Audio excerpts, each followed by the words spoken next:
Good morning, everyone, and welcome to 2018 Cybersecurity Regulatory Best Practices. I'm Vinny Civitello, Communications Manager for the New Jersey Business and Industry Association. With us today is Rashaad Bajwa of Domain Computer Services. A few housekeeping matters before we get started. Today's webinar is being recorded and will be emailed to you tomorrow along with the PowerPoint for today's presentation, so be on the lookout for those. I'd also like to draw your attention to the questions tab. Rashaad would be happy to take all of your questions, so don't hesitate to write them in as they come to you. And I can't stress that enough. Write them in as they come to you, or you may forget what you wanted to ask by the time we hit the Q&A. So now let's get things started. Rashaad? Okay, thanks so much, Vinny. And as Vinny said, please feel free to put your questions in as you get them. Also, we're going to be running right up to lunch, right around 12, and so I'll try to wrap up just about 5 to 10 minutes in advance, so that way there'll be a little time in the end to answer your questions as well. So I want to thank NJBIA once again for giving the opportunity for us to have this conversation about cybersecurity, and in particular some of the regulatory changes that are coming down the pipeline. So this is just a little bit about me. Hopefully I may have met many of you folks already, but if not, look forward to seeing you at future NJBIA in-person events. We've talked a lot about cybersecurity in relation in NJBIA's events previously, and so some of this stuff is going to be kind of just a refresher on some of those items, but a lot of things have changed in the last year. Some new breaches have occurred, some new technologies are available, but then in particular, some regulatory changes are going to be very relevant. So, but I do apologize in advance. Some of this stuff, for those of you who have not seen our presentations or have not been involved in the NJBIA Tech Committee, some of this stuff will be brand new. Some of it might be a little bit of just a refresher. So before I get into the details, we're going to touch a couple of different areas. A little bit of backstory on kind of what the landscape looks like right now as far as cybersecurity and data security in the US and in New Jersey in particular. Then we'll touch on some regulatory changes that have come down the pipeline recently that are relevant to you and your business, as well as things that you have to keep on your radar for what might be coming down the pipeline. Then we're going to touch on some mitigation tactics, meaning things that your organization can do to help protect yourself.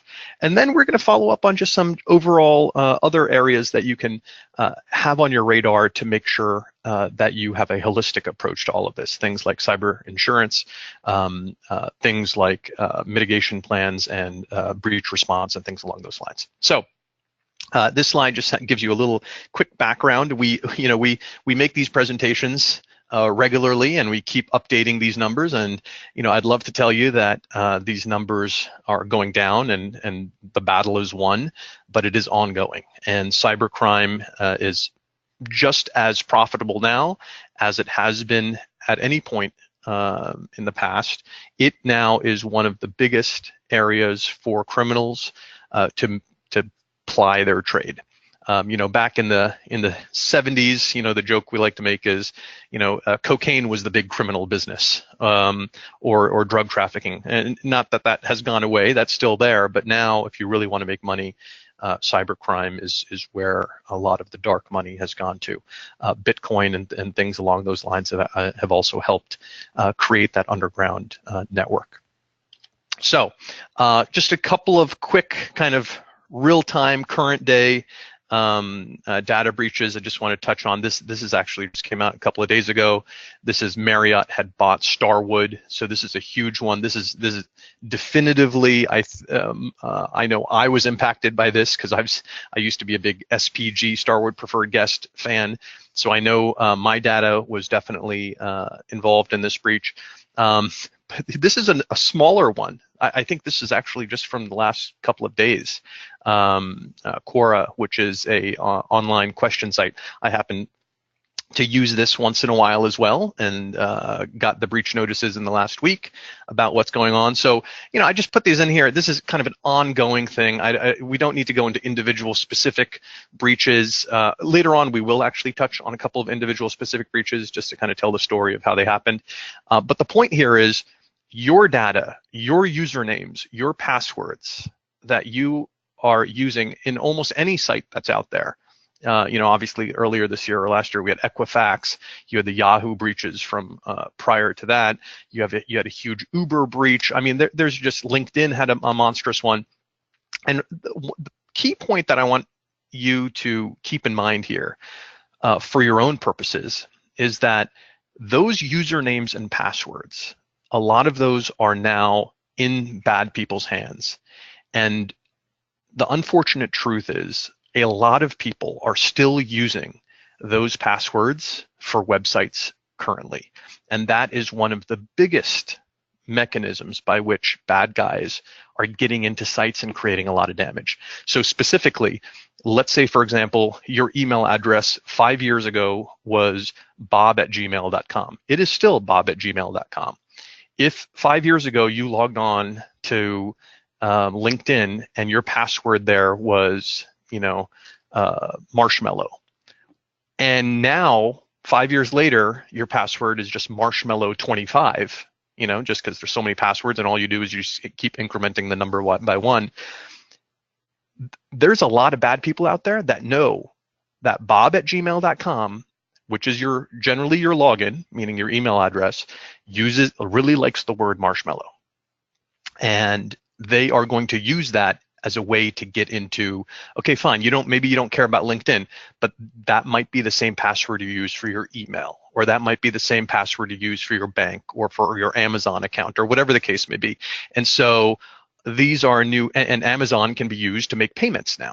It's not just, forget about if somebody's looking at your shopping history, but you can use it to make payments. So this is why these breaches are so important. And this is why people or the bad guys are trying to have these breaches. So just want to make sure that you guys keep in mind these breaches, they go by in the news. They're happening so frequently now that we almost have become immune to why it matters to us. The reason why is because your credentials, I can assure you, my email address, Rashaad@go-domain.com, and my password that I used on LinkedIn, on Quora, on Starwood Preferred Guest, that password is now known by somebody else. And if that password in any way looks like a password I use currently, we potentially have a problem.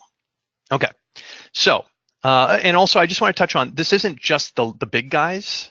This is kind of, just an example. I mean, there's literally 1,000 examples I could have used and that we've used over the years in these slides, but I took, most of them we've taken out just because, the point has been made. But these are, people are going, not are they only going after these big guys to get the data breaches, but a lot of the times they're going after these local folks. And the reason they're going after the local folks, like things like accounting firms, professional services, law firms, marketing companies, the reason why is because they know that it can be very embarrassing if they get access to your data. And that is a great mechanism by which to kind of spread through your clients, through your contacts, additional bad stuff. And so speaking of bad stuff, the regulators know that this stuff is going on and they're seeing the impact of it. And so they have an opinion about what they want to see happen in your organization. And so the kind of the days of being concerned about what's going on are going away, or the days of being concerned about what might be coming down the pipeline are going away. It's here already now. This is nothing new to regulated industries like banking or medical. HIPAA has been around for a while now. However, what's new now is these regulations now don't just apply to regulated industries. They apply to everybody. And basically everyone counts as anyone who has a client who you receive funds from. You take any sort of electronic information from them, which is kind of everybody now, because no one just has a cash register and that's it anymore. you now are liable for certain things. At the very least, you're liable for data privacy, but you may be liable for more things. So let's touch on some of these regulation changes that are coming down the pipeline. We could go on and on, an hour for each one of these regulations, but I just want to give you a couple of nuggets, a couple of takeaways, so you guys understand and can be educated on this when these items come up. So the first one I want to touch on, and this is one that's actually been around for a while. This is the New Jersey Identity Theft Prevention Act. And what's interesting is this has been around for a while, but it hasn't had a lot of teeth, meaning there hasn't been a lot of prosecution or enforcement around this. But what's happening now is because of other acts that have come out, and later on I'm going to talk about what New York is doing, and then and also GDPR over in the EU. But because of these other acts, almost every state is now looking at the laws they already have on the books and seeing what needs to be enforced more aggressively, as well as what new laws may need to be implemented. And I'm going to touch on that in a little bit as to kind of how that is coming together. But New Jersey did already have an Identity Theft Prevention Act, which already covered any business that conducts business in New Jersey that basically has any sort of computerized records. And essentially it said, if these records were taken or potentially at risk, you had to have breach notices and things along those lines. And the reality is the vast majority of people had no idea this law existed because there really wasn't a lot of publicity around it. And the vast majority of breaches that happened in New Jersey, unless they got to law enforcement, never really people just kind of like, put it underneath, swept it underneath the carpet. And what had happened was actually very, very large companies, and so this isn't even a New Jersey company, but very, very large companies. So for example, Uber had a huge one, and they tried to sweep it underneath the carpet. But now what's happening is a lot of these regulatory authorities are going back and looking at breaches that happened in the past, and now a lot of penalties are coming down the pipeline. And I think GDPR and the New York laws are pushing a lot of this, but do know, even right now, I'm going to talk about what's coming down the pipeline, but it's important for you to know, as a business in New Jersey, right now, there's already laws that impact what you should or should not do or cannot do when you have a breach, and if you maintain any sort of computerized records. And computerized records can be credit card transactions. It can be CRM, meaning customer records of who you have.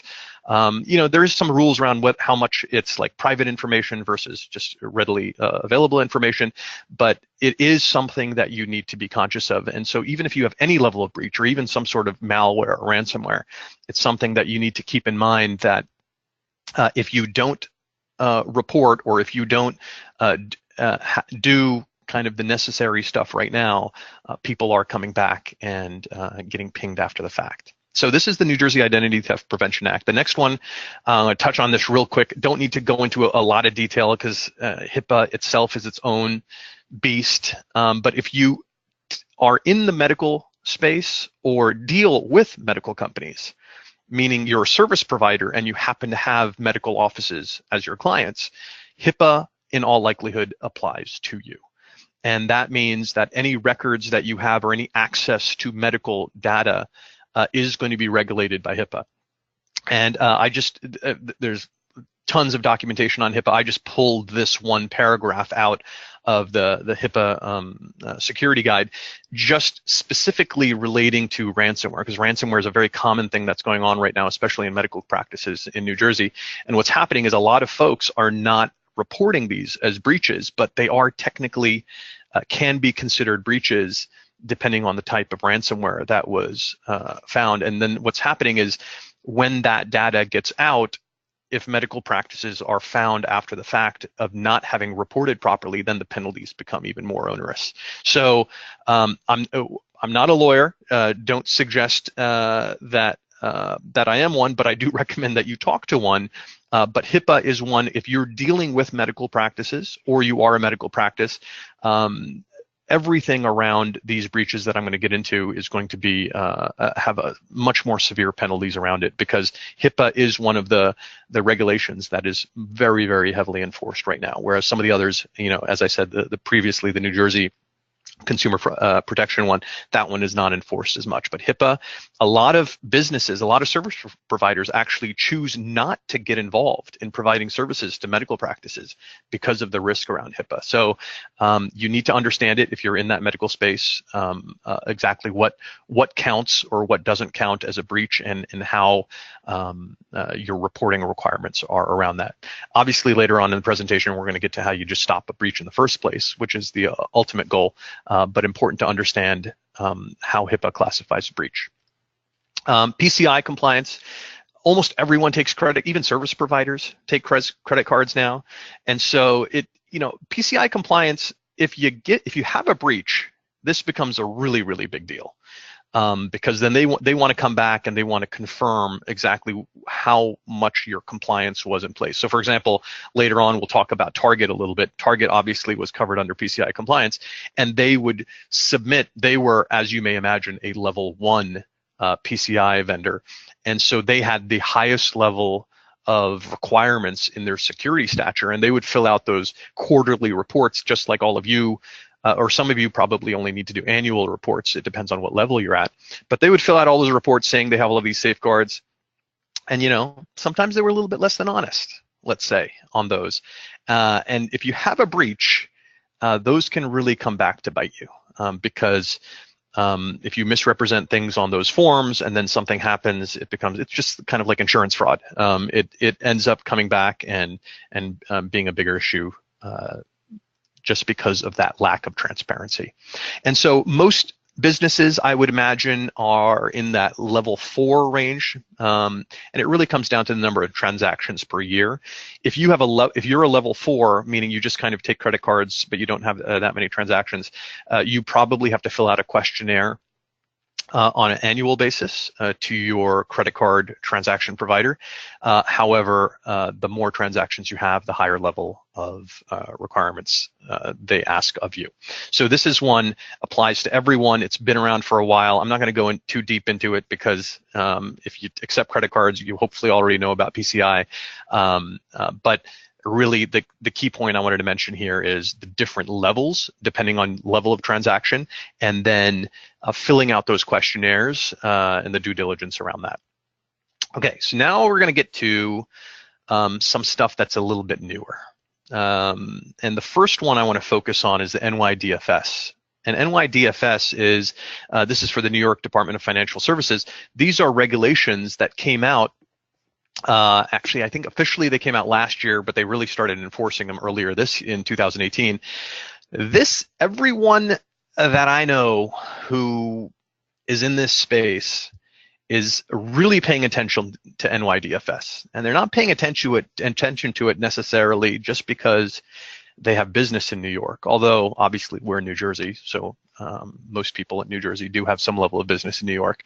But the key point here is they're seeing this as the potential roadmap for what's going to happen everywhere. And NYDFS came out with a lot of regulations relating to, and it's not just financial services, it's anything related to financial services. So for example, even insurance brokers or insurance providers, they're all covered under this as well. And so it has a very, very broad application as to who has to follow these regulations. But they now have provided the most clarity as to what a effective security stature looks like. And rather than just leave it up to companies, they've said you have to have a holistic approach. Depending on your size, you have to have a CISO, or at least somebody who gives you that CISO type of guidance. You have to have written policies. You have to have an actual cybersecurity program. Now, this sounds very complex, especially if you're a small firm. I mean, we have a whole bunch of clients in Manhattan, and so we do a lot of consulting around this. And larger firms always kind of knew they had to do this stuff, and frankly, kind of had the budget for it too, or at least had it on their radar. Smaller firms now, I'm talking like 10, 15 person firms who are in the financial services space, are now looking at this pie chart and saying, oh my God, like how many people do I need? How much money? Like, does this even, what is the costs associated with implementing this? And because it can look overwhelming. The good news is, or actually, I'll start with the bad news. The bad news is, yes, it's more than before, for sure. There's no doubt about that. You have to now pay attention to this and be intentional about it, as opposed to just saying, oh yeah, I have antivirus, and then filling out a questionnaire and being done with it. Which, by the way, a lot of people still do with PCI, right? So this now is taking it another level. The good news is a lot of this stuff is fairly automated and can be templated and can, I don't want to call it color by numbers easy, because it isn't, but it isn't rocket science either. So these policies, this isn't some, for argument's sake, let's say there's 25 policies. You don't have to write these from scratch. You don't have to hire an attorney to draft individual unique policies from scratch from you. I mean, you should leverage an attorney, or you should leverage a service provider that can help you with these policies, for sure. But the biggest benefit they're going to provide is they already have these policies in place, or at least kind of the ballpark policy or the template for it that can then get customized for your own specific needs. And so then it becomes rather than a hundreds of hours type thing, it becomes like a tens of hours type thing that easily or relatively easily can be done. And also, once these policies are in place, implement a cybersecurity program. All that means is I have processes, procedures in place, policies in place, guidelines as to what I'm going to do, and I have it documented. And that's the key part. I have it documented. I'm not going to just wing this. When something happens, I'm not going to just wing it and figure out on the fly what's going to happen. I have to have it documented in advance. And so, same thing. All of these processes, all of these procedures, all of these checklists, you don't need to make your own. You will have your own, but you work off of ones that are already generated in your industry. And so that's why it's really helpful to work with a service provider who's familiar with this, or work with a lawyer who's familiar with this, who can help you kind of put together this portfolio of stuff. And then literally it's a matter of checking off all those boxes, and then the regulators will say that you're in the clear. And then there's an ongoing program where you have to have scans and things along those lines, which is things that you may or may not have had before, but it's not overwhelming, but it definitely now is going to be on your radar. And even if you don't deal with NYDFS, even if you're not in financial services, this is what is coming down the pipeline. The next one I want to touch on is GDPR. And so this is a general data protection regulation. And so this is another one where sometimes people think it doesn't apply to them because they don't do business in that particular area. And this is the EU is where this is coming from. The reality is almost every company, every big company for sure, has some business in the EU. And so it's hard for them to have different security policies for a certain population of the earth and a different security policy for other populations. So they just kind of revert to the kind of the lowest common denominator. And now the lowest common denominator has become a lot bigger than it was before because of what the EU has done. And so a lot of people have no idea how the GDPR is, but the easiest or kind of the most obvious sign that you guys may have noticed, like this is Workable. We happen to use Workable. Workable is just a recruiting talent website. Don't worry about Workable. I just randomly picked it. I could have picked 100 other sites, but I don't know if you've noticed, but when you go to websites now in the last 6 months, they all have, or not all, but most of them have this new pop-up that comes at the bottom. By the way, we use cookies. By the way, we take this information or don't take this information. This is all about GDPR. This is because of GDPR. One of the most obvious kind of in-your-face implementations of GDPR has been that websites now are mandated to explain to people what data they are keeping about them. And the most obvious data that people didn't realize was cookies. And so this is everyone who is on this call right now has experienced GDPR, if nothing else, from these little blurbs that you see on websites now, because of that. If you do business in the EU, GDPR is incredibly important, especially if you are holding on to any data about your. So if you have a CRM, for example, customer relationship management piece of software, and that software is holding data about interactions with clients who happen to be in the EU, GDPR applies to you.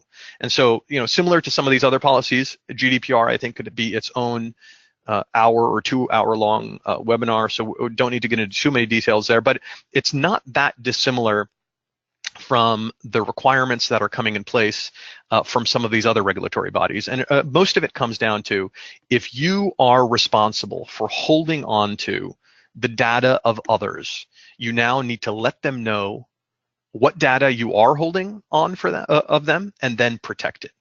A lot of these enforcement actions now for these companies, or for these companies, are happening out of the EU. So, and I could be making this up, but I believe it was Uber. Uber, I think, is the one who had a huge breach a year, 2 years ago, tried to sweep it underneath the rug. The US kind of was, yeah, we should probably do something about that, but never really did anything about it. EU is coming after them and is finding them millions of dollars. I think Google had a big hit on this too. And a lot of it was around, you now are holding on to people's data. Number one, you need to let them know what data you're holding on to, but then worst case scenario, when that data gets taken or in a breach, you now have a lot of requirements that GDPR enforces on you. And so therefore, same sort of thing. I don't want to say it's been as like the HIPAA regulations. I don't know that anyone is not doing business in the EU because of GDPR, but it is more onerous than it was before. And if you do have clients who are in the EU, you definitely need to be talking to your attorney about where your risks are in relation to that and evaluate that business. If you have any website, and it is holding any data for anyone that might come from the EU, you now at the very least need to have these sort of warnings on your website. So think about that. If you are a software provider, then that takes it to another level, meaning if you're actually writing software and that software is available to people in the EU, then that takes it to another level. So that's GDPR. So the kind of, I already led, and I have a link to this article here. There's 100 other articles out there that kind of have the same concept here, but everyone who is seeing NYDFS and also obviously GDPR over the pond does know that this is just the tip of the spear. This is not where it's going to end. This is where it's beginning. So our advice to folks right now is get up to speed on what this stuff is. Running a business now, it's kind of like, when cars first came out and you needed to have cars or fleet vehicles. I'm sure 100 years ago, there was no regulations around needing auto insurance because there were no cars. People probably had horse insurance. But now, in the last 20 years, maybe 30 years now, the last 20, 30 years, it's only been that where we've had computers and we've been holding on to databases about information about our clients. The regulators are catching up and they're saying that's not okay. If that is part of your business, holding on to data, you now have to do some protections around it.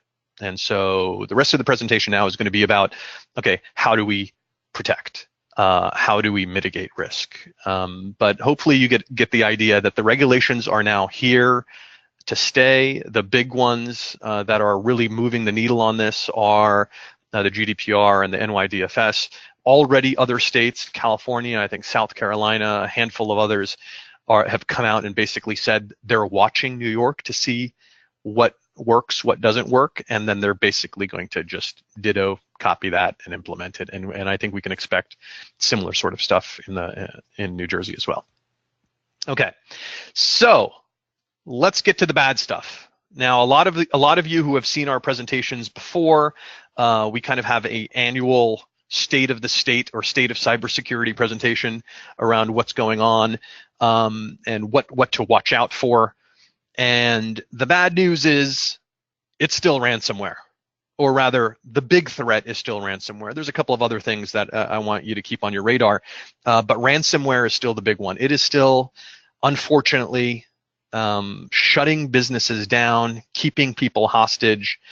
Now, a big thing, though, has changed. The vectors by which it is getting into an environment have changed dramatically, actually, because a lot of the vectors that were being used before, like bad emails, a lot of work has been done in that area as far as preventing phishing and things along those lines. I'm going to touch on that in a little bit, but ransomware is still the 800-pound gorilla that we need to focus on. This is a huge one, really, really prominent. In previous years, we shared stories of hotels being locked out, and San Francisco, the BART system was locked out, and a wide variety of these other sort of ransomware attacks. Oh, hospitals! There are a whole bunch of hospitals now, unfortunately, which have been locked out of their EMR because of ransomware. This Atlanta this took it to another level. If you talk to officials from Atlanta, it is ridiculous. The impact, I don't know how many millions, but it's in the tens of millions, maybe even more than that, the impact of this ransomware. So they had ransomware that essentially shut down a significant portion of Atlanta. I'm talking business offices were closed, emergency services were closed, and I'm not sharing this with you because anyone on this call runs a city, although who knows, maybe there is somebody here who does run a city. But the point here is the impact to your business. If you're a small business owner, this will happen to you and you'll never even make the headlines. And the unfortunate news is that happens in New Jersey tens of times every single week. Businesses that go out of business because they had some sort of hit like this. And it's important to know that even and that's why these big ones are kind of, I think, more, they're kind of shocking and wake people up. But literally, the entire city of Atlanta had to revert to paper. And what happened there was, and I'm going to get into this a little bit later, it had a open port.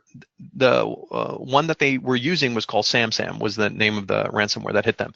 And it was an open port based one, which I'll get into a little bit later.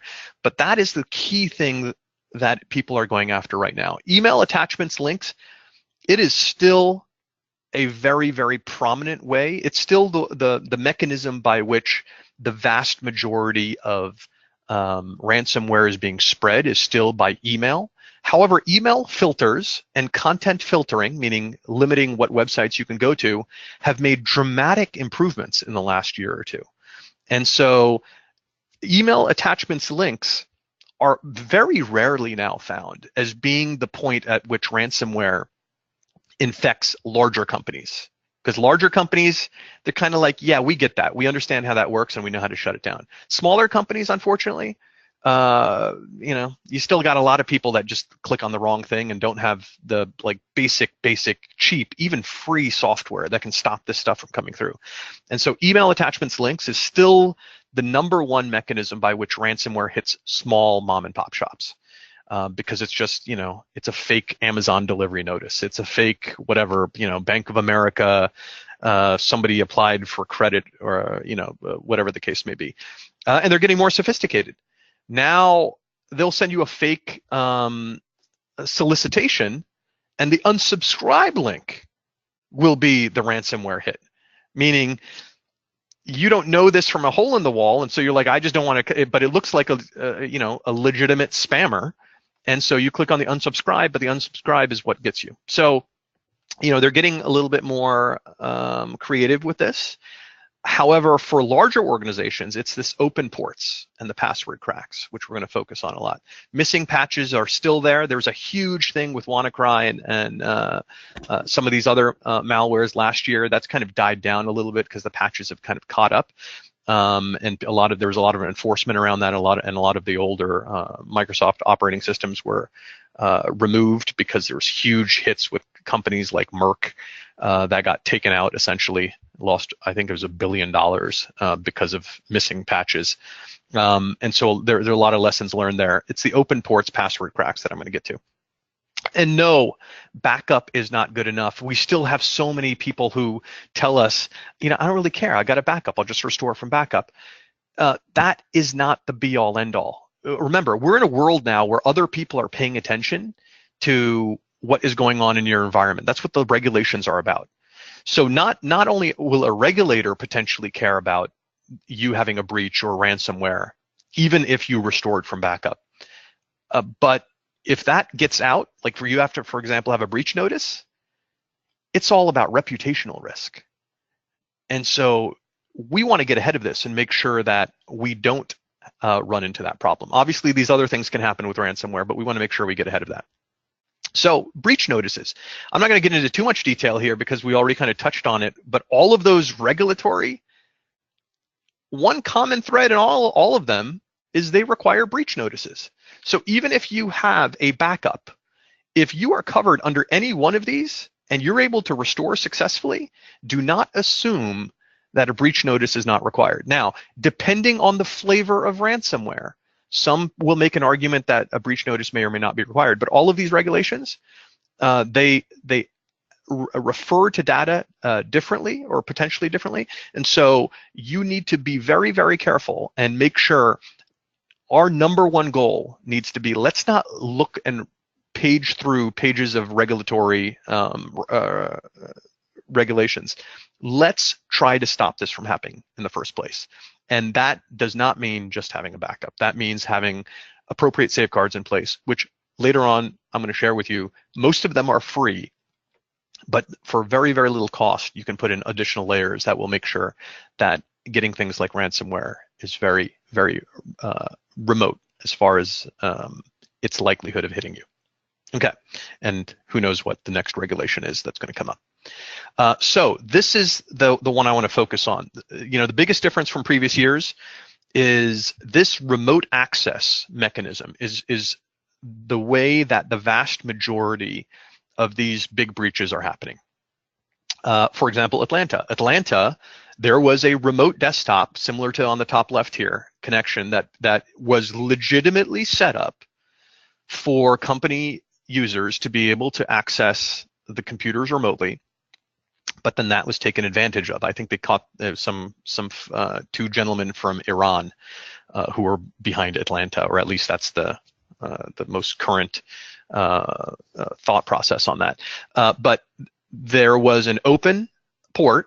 They went online and they found old credentials, and they used those credentials or variations thereof, kind of like, remember my point to you from the very beginning of why these big breaches are important, because they now have your username and your old password that is not too dissimilar from your current password. And so that's how they get in. So how do they get in? The remote access is part of life. I don't know many people who don't have an ability to remotely connect into their office anymore, or at the very least remotely connect into their office applications like Office 365 or Salesforce or whatever it might be. And so almost all of those, the barrier between you and your data is just a password, and not even a username, because username's your email, and I know your email. That's so easy to get. So the only barrier is a password, and a bad password is so easily taken advantage of. And so that's why this is now the number one way, not only breaches, but also ransomware are entering environments. And so you need to make sure that whoever is responsible for your security does a scan of your open ports and make sure that you do not have open doors to allow other people in. Or then even more significantly, the ports that you have left open for legitimate remote access like these, those are not being used against you. And the number one way to protect against that is going to be multi-factor authentication, which you can get for free now, by the way. Google Authenticator is provided for free. Even the paid versions, the one that we use called Duo, it costs like a couple bucks per month per user. So it's not very costly, but those are the mechanisms by which you can protect this sort of avenue by being exploited against you. Okay, this is just a thing that came up from Homeland Security that I want to share with you. This specifically talks about SamSam. SamSam is the ransomware that was used in Atlanta. SamSam is also, by the way, the same ransomware that was used in some of those hospital attacks. So a lot of these attacks that are making the news are SamSam. And what happens is, and I kind of highlighted it for you here, they're using remote desktop protocol, which is basically they are using your own remote access, never having to travel to your location. And they're then using your passwords to get into your system by looking up against stolen login credentials from, in all likelihood, a previous breach, modifying those passwords, or maybe sometimes, unfortunately, even the same password is still there if your passwords don't expire, and then getting into that system. And so this can easily be protected by either closing down these ports or by putting in multi-factor, which we'll get into a little bit later. Okay, I'm going to scroll through these ones pretty quick because this is kind of old news. This is phishing. So phishing is the other kind of big area where stuff is still coming in from. And phishing is basically, these are the fake emails. The fake emails where they're going to try to get you to open up that attachment. It's going to load some bad stuff onto your computer. And so the way you stop this is by having email filters in place to make sure that this stuff never gets to you in the first place. Or having your users hardening that human firewall by making sure that your users know what to look for and what to avoid. Fake banking alert. This is a fake Bank of America notice. You click on it, you get hit. That's how the stuff gets onto your. So fake Amazon deliveries. This now gets into business email compromise. So we're now leaving phishing, which is kind of the big area for ransomware. The next big area, other than ransomware, that we're still seeing is this business email compromise. I think the word has gotten out pretty well on business email compromise, and so we're not hearing about the impact as much. I'd say a year, definitely 2 years ago, like every week we would hear about some bank calling us because one of their clients had wired funds from someplace to someplace else because the financial controller got duped by an email. But that's what this business email compromise is, or otherwise known as CEO email fraud, which is essentially they're faking that they're coming from a legitimate. But this is an actual email that was sent to me asking me to wire money coming from a trusted person that I thought was legitimate. And I luckily did not actually send this money because I double checked. It seemed a little fishy. But this is still another thing that people need to be conscious of. The cumulative losses, as you can see, the number keeps getting bigger and bigger. When we first started talking about this back in probably 2014, 2015, it was just a new thing. It's getting bigger and bigger. That being said, as I said, I think it has slowed down, but some of the losses have been ridiculously large. Later on, we'll touch on a couple of things that you can do to keep the business email compromise from happening.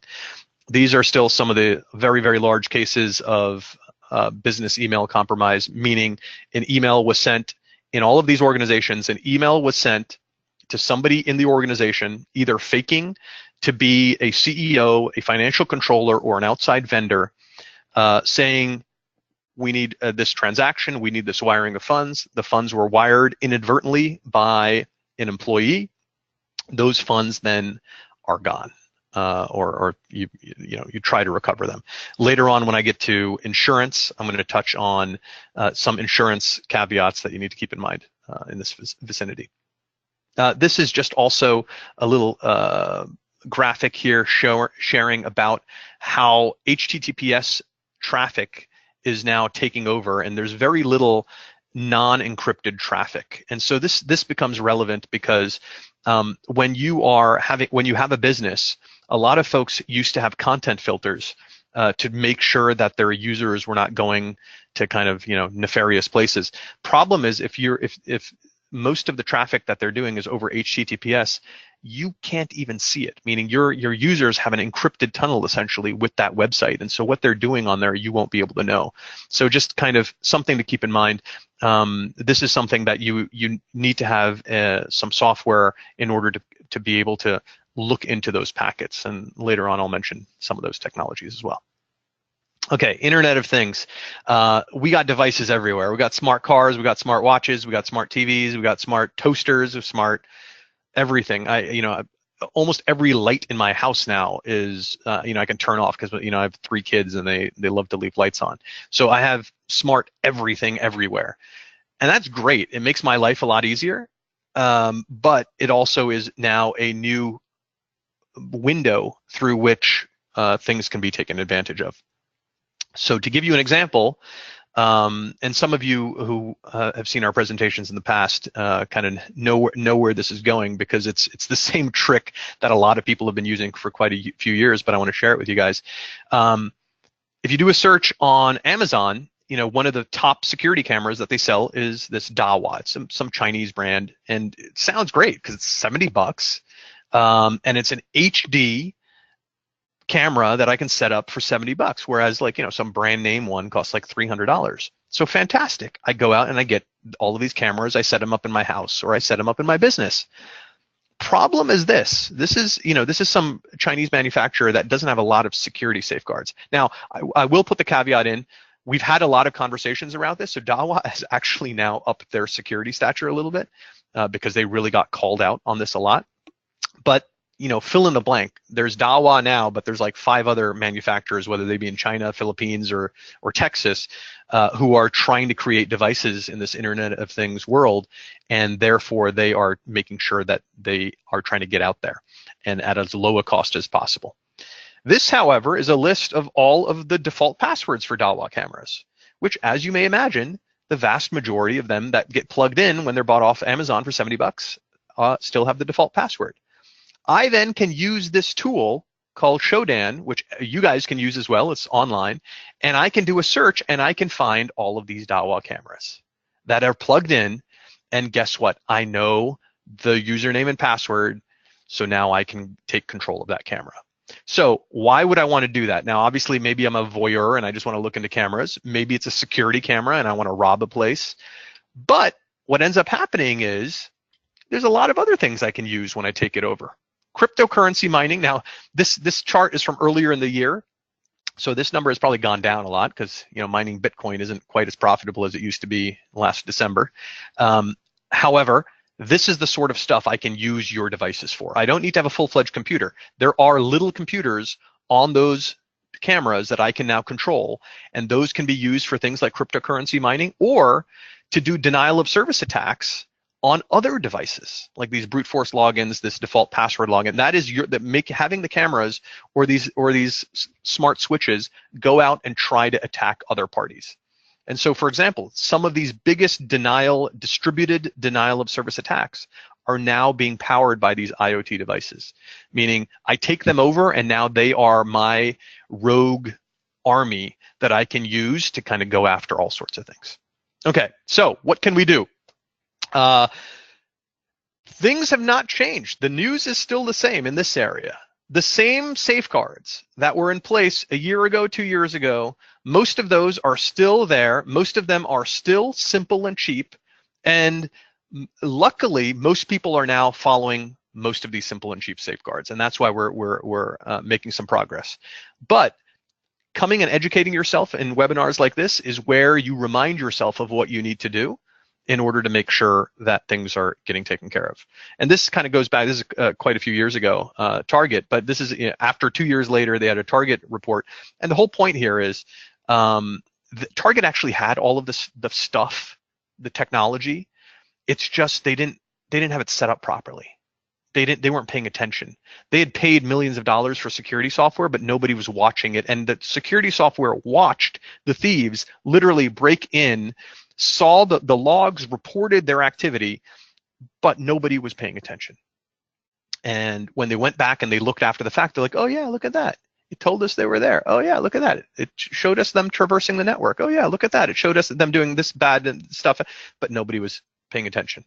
So it's about paying attention. It's about educating yourself.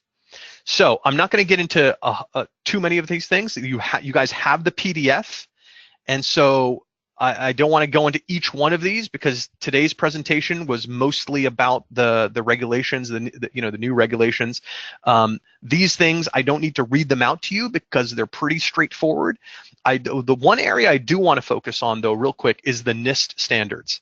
And so NIST actually came out with new password guidelines. I think it was earlier this year. Yeah, I think it was earlier this year, maybe late next year. And they came out with what a lot of people thought was really weird. So they changed a lot of password guidelines. Remember how they used to always tell you to change your passwords every 90 days and things like that? So they came out and they said it's better, people forget their passwords then, and then they write them down, and then that becomes a big problem. So they said it's better not to change your passwords that often. However, please do not write that down, because they also said other things that you can't take and separate out. So a lot of people focused on that NIST now is saying don't change passwords, but they also said you have to have multi-factor, which is that separate code.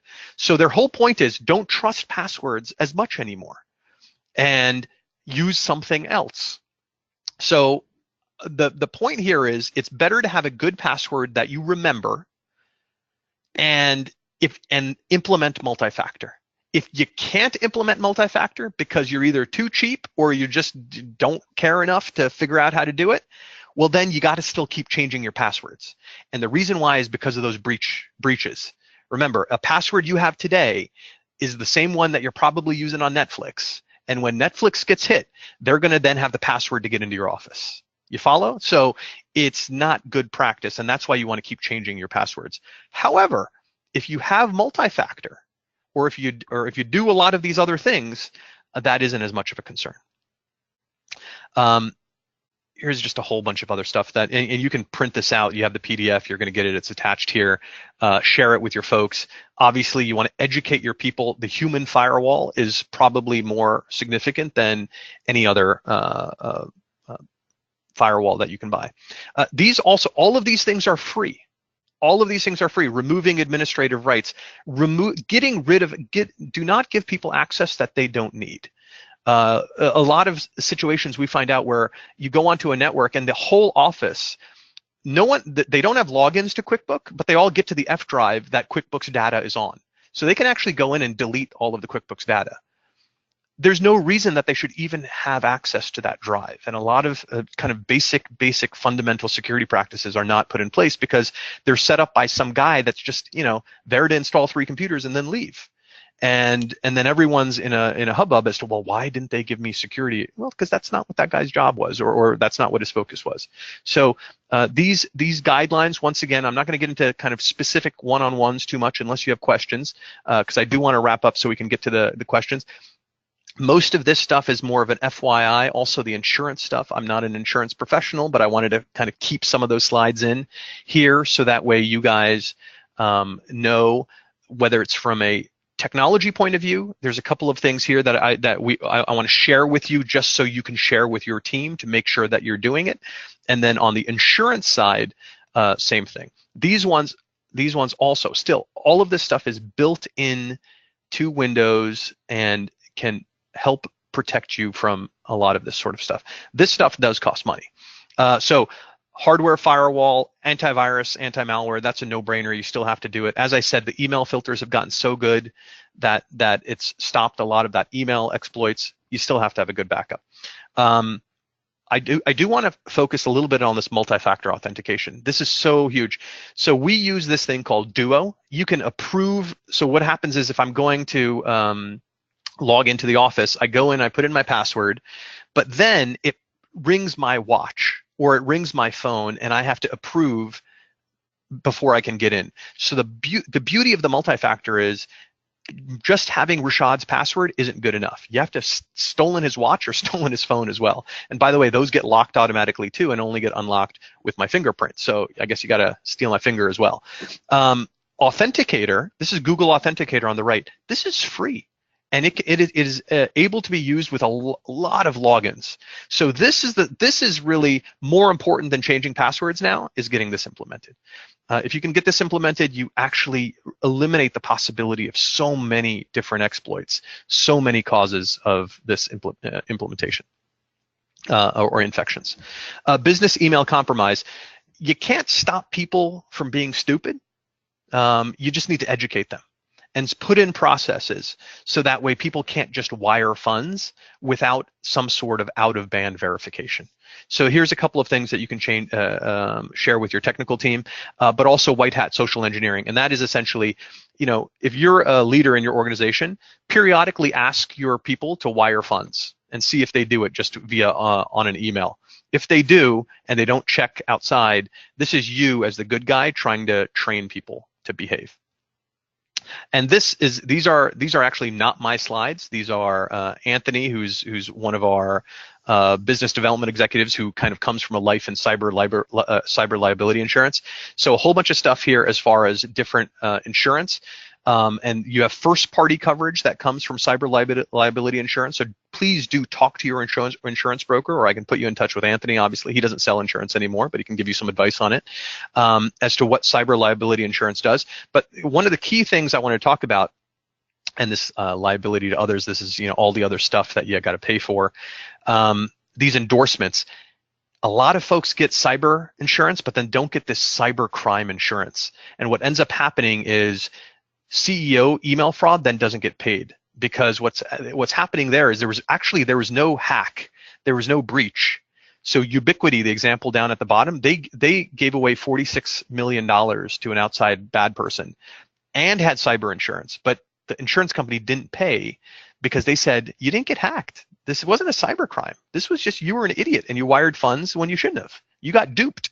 There is no duped insurance, but there is, and that's what the cybercrime endorsement is. So, and then if it does happen, as I said, these regulations now make it so that you do have to make breach notices.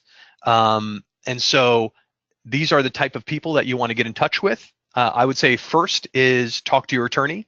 If you have an IT provider, obviously Domain Computer Services is one of these roles, so please reach out to us if you need any assistance and don't know what to do, but definitely talk to your attorney. And then you may have to talk to other people. You may have to tell your employees, you may have to tell your clients, you may have to kind of put out a breach notice. This is obviously what Domain does. So these are the sort of things that services that we provide. Also, this CISO as a service. This has been a huge thing for us, especially with NYDFS, helping clients deal with that and putting together those policies. And that is that. And so the whole point here is don't go out and like spend $1 million or $10,000 on firewalls and think that's what you need to do. Number one is come to webinars like this. Get up to speed on what you need to do, and then get that knowledge and or manpower. And if the manpower is internal, meaning develop that talent in staff, or go out and get a provider that understands that, whether it be on the legal side or whether it be on the technology side. And that's me, and that's the presentation. So let's see, we've still got a couple minutes for questions, but I'm here to kind of hang out a little bit longer too, if we have some. Yeah, so we have a couple questions here already, but I want to take a minute to give everyone a chance to write in anything they have.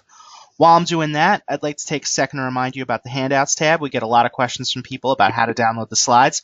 Rashaad even mentioned during the presentation you have the PDF, so if you want it, it's going to be emailed to you tomorrow automatically, but if you don't want to wait, you can open up the Handouts tab on your GoToWebinar panel, and the file is right there for download. And there's also the Questions tab. If you have a question, type it in right there, and I'll make sure Rashaad answers it. We get a lot of questions or statements on the post-webinar evaluation that I wish he covered this, or I thought he'd cover that, or it was too broad, it was too in the weeds. This is your opportunity to make the webinar your own and take it in the direction that you want to take it. So with all that out of the way, let's jump right into our first question that comes from Dan, who would like to know, if we have moved everything to the cloud, do we still need to be concerned about protecting our data?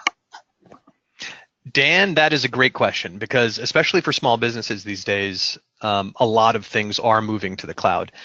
The good news is, by moving stuff to the cloud, you have now moved some responsibility for a lot of the kind of the weeds of protecting your data to a third party. So for example, if you go to Office 365, Microsoft now is responsible for making sure the proper firewalls are in place so that hacks don't get into Office 365. That being said, The kind of the flip side of that coin is now your data is in multiple places. Meaning you might have some in Office 365, you might have some on Google, you might have some in Dropbox, you might have some, fill in Salesforce, wherever it might be. And this is all still your client data. And if something happens, you still are responsible. The regulator doesn't come back to you and then go through you and choke Microsoft. You still are responsible. So this can be mitigated by obviously picking large established players that look, even if something happens there, I'm going to be kind of small fries when it comes to people who are going to get in trouble. So use large established providers. That's one thing I would definitely recommend. However, just moving to the cloud in and of itself is not a solution, because your cloud could be a computer in my basement. That's all cloud means. Cloud just means it's a server that's somewhere connected to the internet that is not in your physical facility. So the data is still your responsibility because it's not Microsoft's data, it's your data. We have one here from Chris, and I think I know the answer from having listened to this presentation, but I'll throw it out anyway, maybe as a reminder. So an office I know had a couple ransomware attacks and was able to recover from backup. Can they get in trouble for that? Well, they're not going to get in trouble from me, because I'm not the police. So that's kind of the first thing that we want to tell people. The first thing is get some good advice. And so coming to a provider like us, or whoever your trusted IT provider is, or trusted attorney, get advice, because you're definitely, number one, you're probably going to get protected by some sort of attorney-client privilege, or with us, we have a confidentiality, non-disclosure agreements with our clients. But number one is get good advice, because there are some regulations in place that may require you to make notices to a broader audience, but you're probably not going to know those nuances yourself. And ransomware, it depends on which ransomware. I mean, some ransomwares do not extract your data to outside places, and so a breach notice may not be required, but a lot of others do. And so that does require getting an understanding of what's involved. But in this day and age, I think, exactly as you said, Vinny, from the presentation, with these regulations coming down the pipeline, to assume that backup is good enough is probably going to get you into trouble. I actually have a question. So, listening to Wait, that's not allowed. I know, right? But I listen to these things and I get curious. So, okay. You were talking about the two-factor authentication stuff like Duo or something like it. A lot of websites I go to don't offer two-factor authentication. Is that something that can be applied to something like that? Yeah. So number one, I would say evaluate the websites that you're going to then. So, if it's not a huge risk website, so for example, let's say Netflix, okay, what's the worst case if somebody gets my Netflix password? Now, Netflix actually does have multi-factor, but their multi-factor is a little bit different in that it's recognizing what computers you're accessing it from, and if it sees it's a new one, it will send you an email. So that's actually technically a multi-factor. So there's a lot of different ways that multi-factor is now being done behind the scenes, without you even realizing that it's going on. It just happened the other day. I got a new computer, so almost every single website I went to, I had to get an email that I had to validate that I was allowed to log in with Gmail here. I was allowed to log into all of that sort of stuff.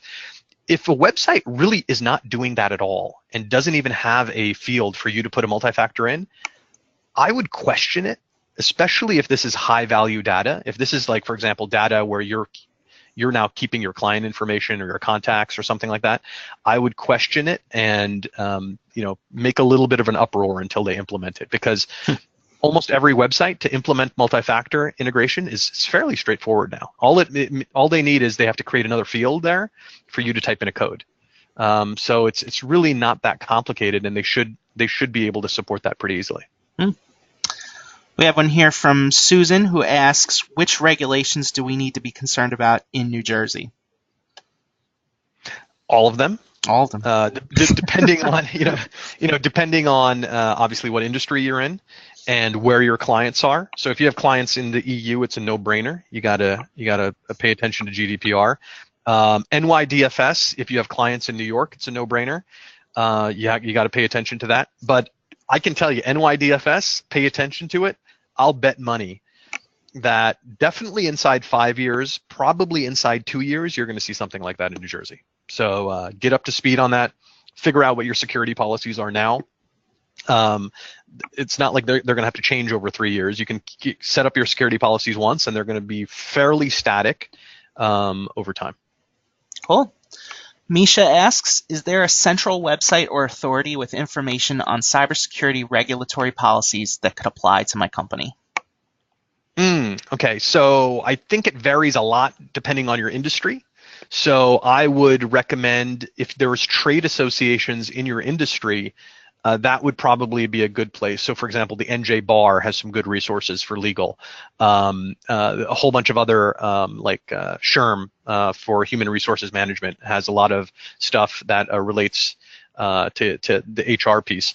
NJ Kick, it's not necessarily about the regulations. It's more about kind of a broad, but NJ Kick, which stands for the New Jersey Cybersecurity Consortium or something like that. I forget exactly, but they have a lot of great cybersecurity related links in relation to kind of what's going on currently in as far as threats go, as well as they have links to different regulations and areas in different industries. So I would focus mostly on your trade and the industry, and then you'd probably get a whole bunch of links. I don't know if NJBIA has anything yet in the what's it called? I forget the name. Vinny, you might know.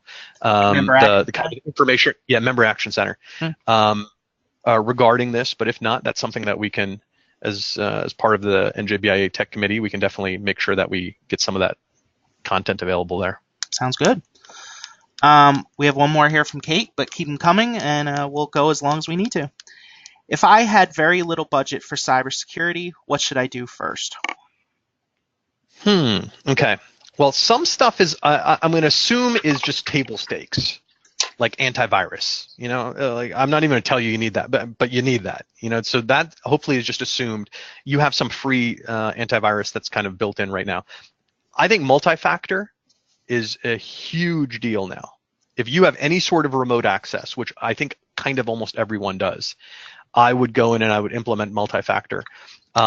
If you are an individual, or whether with an office or a kind of a virtual business, multi-factor is fairly straightforward to implement. But to your point, Vinny, you got to make sure that the software apps you're using support it. But most of them do, or maybe reevaluate them if they don't. If you have an office, you have to have a firewall, and not only have a firewall. And by the way, firewall, I don't mean the free thing that comes with Comcast or Verizon. I mean like a proper firewall. You have to have a proper firewall, and you have to have somebody who knows how to set up a firewall. It's kind of like saying, if you have heart problems, you need to have a pacemaker. Okay, great. Pacemaker is great, but it's probably a good idea to have somebody who knows how to install it properly. Right? At the end of the day, like a firewall, it's just a tool. So I'd say multi-factor and a firewall. And I kind of cheated, because the firewall, a good firewall these days, will have a whole bunch of these layers built into it. Meaning it'll have an email content filter, it'll have an internet content filter. It'll keep you out of a lot of trouble. Awesome. Well, that looks like all the questions we have, so it's as good a time as any to bring things to a close. Don't forget, all of you will be receiving a recording of today's webinar and the PowerPoint slides via email. Lastly, when you close out of the webinar, a survey will come up on your screen that we hope you'll fill out so we can understand how to best provide you important information in a webinar format. Our next webinar, NJBIA Live from the State Capitol, will take place Tuesday, December 11th. So by all means, feel free to register for that one right on our website at njbia.org. So until next time, for Rashaad Bajwa, this is Vinny Civitello, thanking you for being with us this morning and wishing you a great day.